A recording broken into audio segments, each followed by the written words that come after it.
Hello and welcome back to the fourth in this series of BRSN slash Cornell Sports Analytics R tutorials. I'm Cooper, and today we will be going over more advanced regression techniques. We went over linear regression in the last video. Today we are going to be going over logistic regression, which is predicting a binary outcome, a 1 or a 0. And we'll see how that applies a little bit later. So first we're going to load in our libraries. So we're going to load in tidyverse, library NFL read R, library ggimage, library gt, and library gt extras. Since we load in our libraries, we can highlight them, command enter, right? And we see our libraries loading in. And we are also going to do a future plan multi-session here. We've done that before, which we have. And that'll help us load in the play-by-play data faster. What we're going to do here is PBP, and we are going to go load underscore PBP, play-by-play, 2020 to 2024. This is going to take a little bit. It's loading it in from NFL Radar, and it will give us the play-by-play data from every game of the 2020 to 2024 NFL seasons. So what we're going to be, while we wait for that to load, what we're going to be doing specifically is modeling field goal probability using a logistic regression model. So we're going to call this field goal PBP. This is going to take PBP, which seemingly just loaded in. It did, so we'll pause for a little bit and take a look at PBP, and is in it great. Literally 372 columns of just play-by-play data, different factors, different, scenarios, a bunch of win probability, added win probability models, and just all this stuff. So if you want it to play around with it, all you got to do is load in NFL Radar and then PBP, load PBP any year, and you can just check out the data. So we're going to take PBP and we are going to filter, going back to what we were doing before, is.na field goal result. So we're going to take away all the NA values for field goal result, which means we're only leaving whether a field goal made it or not. So we're taking all these plays that have happened and we're reducing them to just field goal attempts, basically. And then we are going to also filter. So we're going to have an and sign here. Field goal result. Result not equal to blocked. This is a personal choice. Blocked field goals are so hard to predict using conditions and stuff like that. We're trying to assess kicker quality here. So we really don't want blocked field goals because, that's more of an assessment of the opposing team's ability to, get off that line of scrimmage, block the field goal. And, it reflects also the blocking of the field goal unit of the offensive team. So then we're going to select a bunch of columns and stay with me here for all these columns. Pause team, kicker, player name. Pause team just means the kicking team. It means the team with possession. In this case, it's the team with kicking. Kicker, player ID, season type, pause team type, yard line 100, quarter, and we'll go on to the next line here. Half seconds remaining, and a lot of these we will use in our model. Kick distance, score differential, things that could be important to whether a field goal goes in or not. Field goal result, wind, surface. Then after that, we will mutate, create some columns of ourselves. Field goal outcome is going to be equal to, we're going to use an else statement here. Field goal result, because it has it within the terms made and missed, right? So we're going to do 1, 0 here. We'll open back up PBP and try and see if we can find the field goal outcome column. It might be a little bit hard to find here, but bear with me here while I try and find the field goal made column. Hopefully I don't pass it and get a bunch of comments saying I passed it, but I will hopefully find it eventually. These are all fun stuff. First down. And it seems like we're sort of getting there. Right now we're at kickoffs. Again, just bear with me here. We have kickoff field goal attempt. We have kickoff attempt.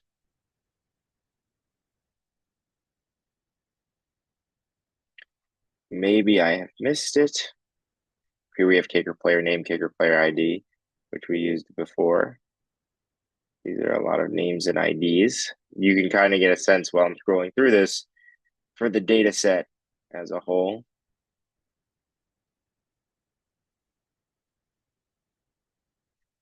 We have the weather, and we have stuff like this. We have play type. So as you can see, just a bunch of stuff we went over earlier. A bunch of stuff we've used before. And we're finally at the end. So let's see if it is at the end. It is not, which means I passed it. But, you know, the good part about this is that, one, you can yell at me in the comments, and two, you kind of get a sense of what the data set as a whole looks like as I'm trying to scroll back through to see if I can find a miss or a make column for a field goal.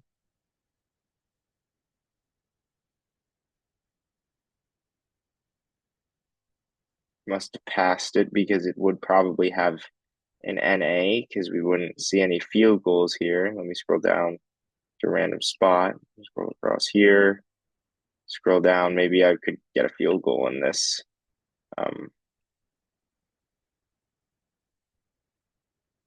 Feel free to kind of skip through it. I think we're just gonna give up here. Unfortunately, could not find it. But again, if you did see it in oh, here we go. Finally, we found it. I was about to give up. Field goal result, right? We have all these values blocked, which we got rid of before, and then we sort it the other way. Whatever's last alphabetically missed is last alphabetically. So we did eventually find it. Now that we've kind of gotten rid of all NA field goal results, so everything that's not made as a field goal is going to be a missed field goal. So that's why we did the FLs. Again, apologies for that. We're going to continue with our mutate function. We're going to say wind factor. Remember to have this outside parentheses. I like to put it on the next line anyway. If else, wind is less than 5. So we're saying wind is a factor if it's greater or equal to 5 miles per hour. Or is NA wind, right? So we're going to do the opposite. We're going to do if the wind is less than 5 or it is non-existent, right? There is NA, it's in a dome or something. We're going to say there's no wind factor. If else, we're going to say there is a wind factor using our ones and zeros inside the if else. We're going to do wind, if else, and we're going to, compare these two. And I've probably decided, I have decided later which one we're going to use, but it's just nice to have both of these. This basically just says if wind is NA, there is no wind. And if it's not, there is wind. And I just used a pipe operator instead of a comma here. Take, lead, or tie, if, else, score, differential. We're making new columns here just for the sake of showing you how to make new columns. We'll see which ones we decide to use a little bit later. And score differential, less than or equal to 0, 1, 0. So if they're taking the lead with the field goal, or they're tying the game with the field goal, right, where it would be -3 and then it would go to 0, we're going to mark that. Okay, now that we have our mutate, we can run this. And this, kick player name. Kick player name is not a thing, so we can actually kicker player name. And it should be good. Field goal Is it looking for field goal result? And can you yell at me in the comments for that one as well? It was looking for field goal result. So now that we have field goal play-by-play, the possession team, the kicker player name, kicker player ID, season, season type, all this stuff that we put down. So now that we have that, we can make our binomial regression. So field goal model is equal to, instead of LM, we're using GLM. And we're going to do field goal outcome. And we're going to, based on, like I said, with the last our tutorial, that's how I think about it. Kick distance, half seconds remaining, plus season type, plus wind, plus pause team. I spelled season wrong. Just be careful. Oh, I like to have a bunch of spaces at the bottom, so I have a little bit of room to work here. Careful when you spell season type. And what we can actually do here is we can have an interaction term. So half seconds remaining and take lead or tie. So we can see how that works in the model, just for the sake of having an interaction term. So what an interaction term will do is it will include half seconds remaining and will include take lead or tie, both in the model separately. And then it'll include the interaction between the two as another parameter in the model. So this is our first try. We can always change it up, and we probably will change it up. Forgot to include at the end. I'm going to include pause team type, whether it's home or away. That's binary. Data equals field goal prob. Don't forget this at the end. And for the end of it, we're going to use family equals binomial. Oh, binomial. That's important for logistic regression. You need that in logistic regression. Field goal PBP, not field goal prob. Again, apologies. Field goal PBP. Take lead or tie is not there because I made the T in tie capitalized. So I'll actually leave that there. That's a mistake. I'm willing to take it and put it forward. So whatever you have up here obviously should be the same as what you have down there. I'll just make it the same. So what we can do now is we can run a summary of the model, and we can see everything important down here. So we can see the intercept estimate, right? The standard error, the p-values. Some of them don't look important, so we'll take a look at that in a second and find really the best model I found by playing around a little bit. And if you're doing this on your own, maybe you could try to find a better model.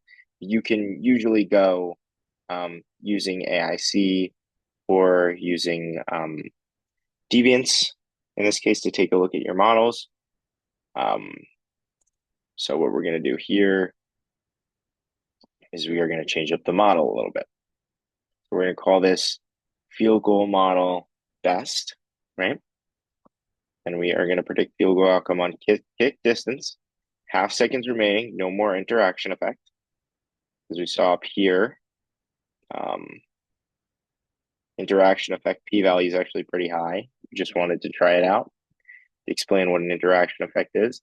Season type, wind, pause team type, and then data equals field goal, binomial, right? And so for this one, we can compare. We get a slightly lower AIC, right?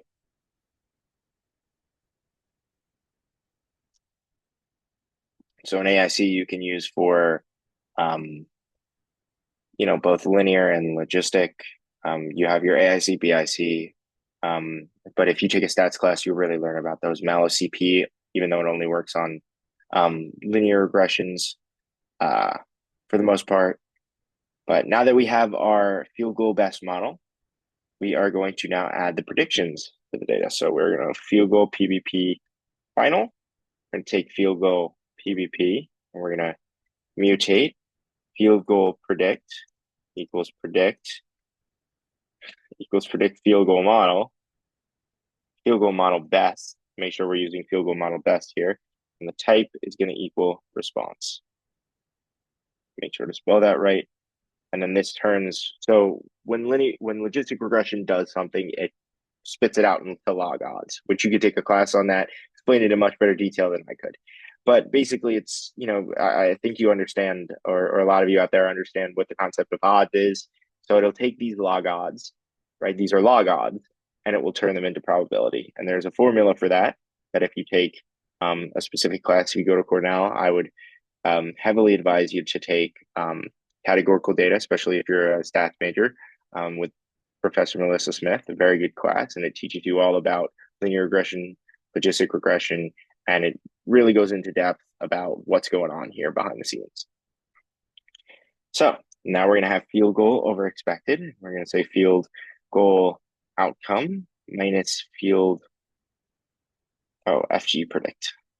So what it's going to do here is it's going to take whether, you made the field goal or not, right? A 1 and a 0, and it's going to subtract the predicted percentage likelihood that you make the field goal.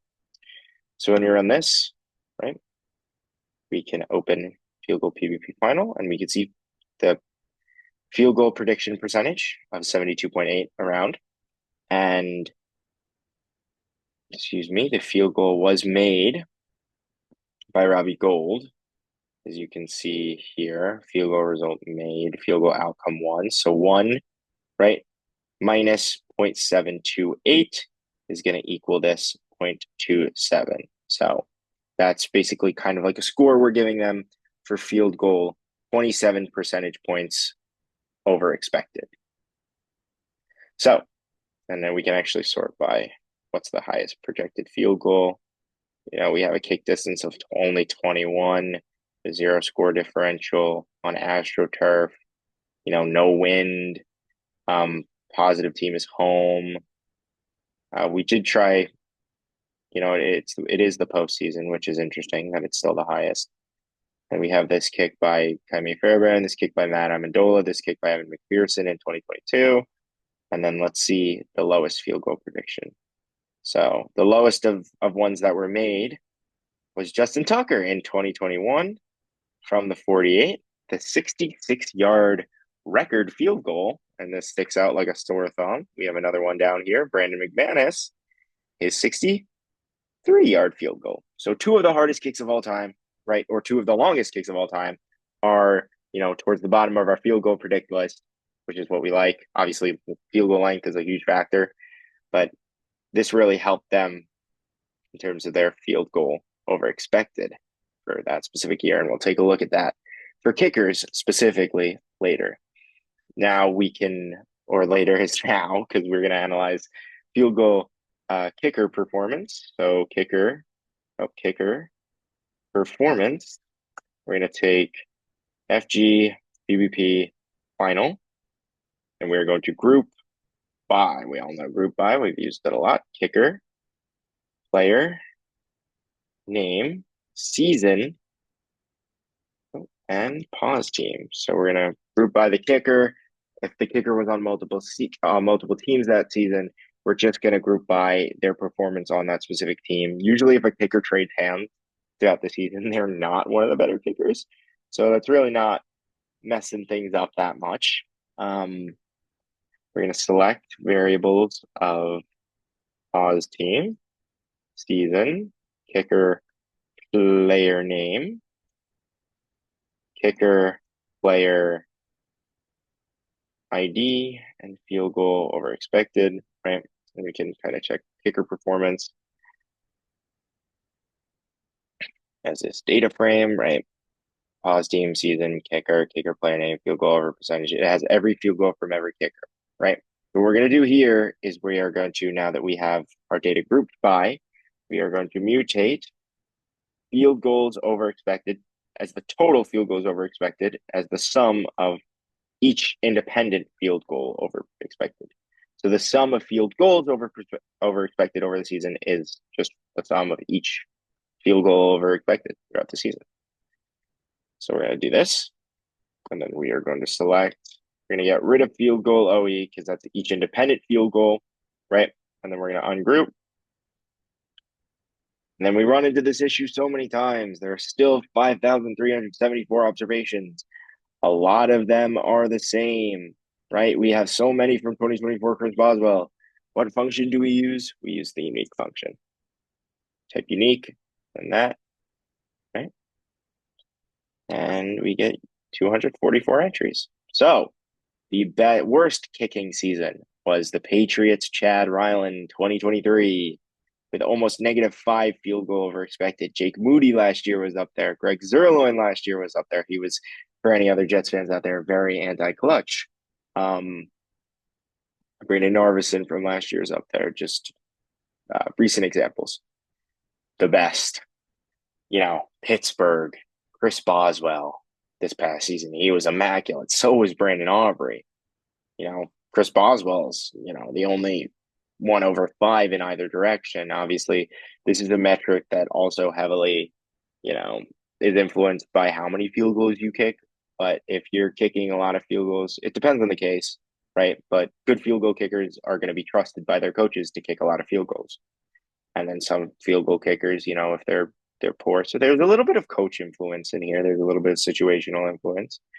But you can just kind of see an overview. Greg Zerline from 2023 is up here, and he was good that season. I don't know what happened in 2024. So now what we're going to do is we are going to make a table of this. So we're going to take rosters from DPLYR, not DPLYR, sorry, NFL Faststar. One of my AirPods just died, so hopefully you can still hear me here. And maybe not. Oh, yes, you can. Okay, I see a little microphone in the bottom. Apologies. Just had to make sure that you guys could hear me. So load rosters 2020 to 2024.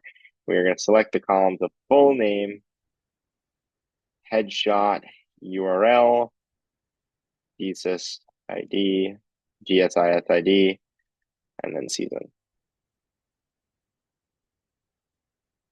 Found out recently what GSIS was. It's just basically the data collection NFL used. Had a speaker that is sort of high up there. It was really cool, and he said, GSIS, and I realized what this column meant. It was kind of like an oh moment for me, which is pretty cool. But whatever, back to the data. So we have the full names of all these players, and we really only want to pick kickers, and we'll join by name because the names will be similar because we're using NFL Faststar for both, so the names will be the same. We don't need clean names or anything. We have their headshot URL, their GSIS ID, which is the kicker player ID, which should be an easier way to bind these columns to kicker performance, as we've done before, and then we have season. We can use season to join as well.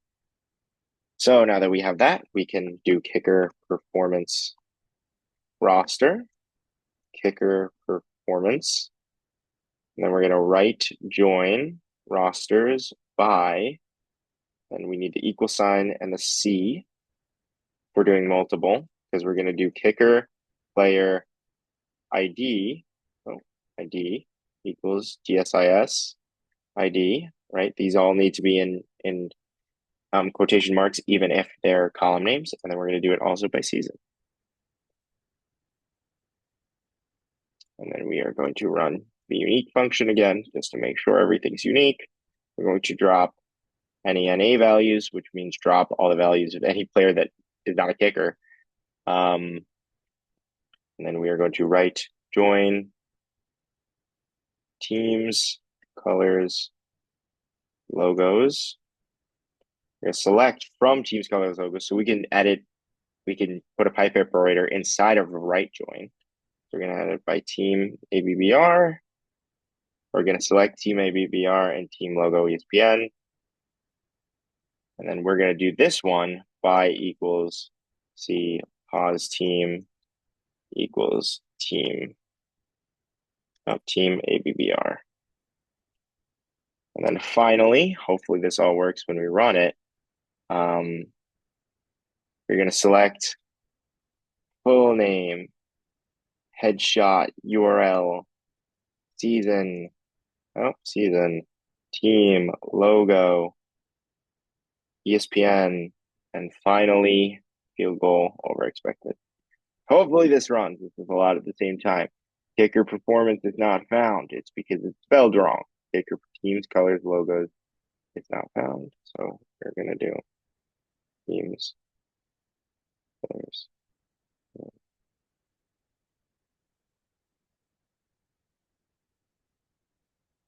Let me see what we have done previously. Oh, it is the load teams function. So we like like we all do. We have our previous scripts to help us when we are stuck, which is the great thing about having our previous scripts. Now we do have teams, colors, logos. That worked for us. So it is load teams. That's included there. I'll include it in the script on GitHub when I'm done with this. So now we have player name, headshot URL, season, team logo, ESPN, and field goal over expected. So what we're going to do here is we are going to create a table for the top 10 kicker performances. So we're going to go kicker performance roster, right? And we're going to mutate FGOE equals, sorry, round FGOE, comma 2. We're going to round it to 2. So actually when we do this, so negative 1.09, right? It's going to round to 2 decimals. We're going to arrange and we're going to do it descending by field goal OE. Field goal OE, right? And then this starts with the highest, right? Because we want to do the top 10. And we're going to slice underscore head n equals 10. So this should take the top 10 rows. In this case, are the top 10 highest field goal over percentage. We're going to run our GT, GT image rows, which we have done before back in our lesson 2, which we have open here. And then GT image rows, team logo, ESPN. This should actually be in parentheses. That's a typo on my part. And then we're going to label the columns. Columns label, team logo, ESPN is going to become team. Season, the label for the column season is going to just be season, but with a capital S. Full name, we don't need a label for that. It'll just say the name below it. Then headshot URL, we're going to do the same thing, so no label. And if you don't put it in there, it will label it full name and it will label it headshot URL. It will label it the name of the column. So you kind of have to do this. And then FGOE equals FGOE, but we'll make it all capital. So then we're going to run calls align. We're going to align the columns in the center. Oh, we're going to do GT theme, one of the built-in ones, GT theme ESPN this time. Pretty cool. And we're going to give it a header, which is just the title. So we do title equal top 10 seasons in field goals over expected. And when we run all this, we get this. A nice little table with the top 10 seasons in field goals over expected from 2024. So hopefully you can still hear me. My AirPods have unfortunately died, so apologies for the switch in how the audio probably sounds, but we do now have the top 10 seasons in field goals over expected from 2020 to 2024. So we're going to do the same thing, but we're going to do it for the bottom 10 kickers. So we'll copy and paste this and just be really diligent about how we edit this, right? So we do want to take we do want to round FGOE, but we want to not do it by descending. We just want to do it by FGOE. So we're going to run just this. We see it comes from the bottom. So when you do the arrange function, it starts from the lowest value. If you want it to be from the highest value, you have to put the little DESC descending from here. So we're taking the top 10, like the first 10 rows of the bottom 10, right? And then we're just running the same thing. So here we get the top, or retitle it bottom, not bottom. So the bottom 10 seasons in field goals over expected from 2020 to 2024. And you have all the players, some of the players we pointed out before. So that will do it for this learning R tutorial. Don't forget to save and name uh, the script. But that will do it for the fourth R tutorial. And I hope you all have a great rest of your day. And you can check the description if you have any questions or comments or anything like that of who to reach out to. All right. Thank you.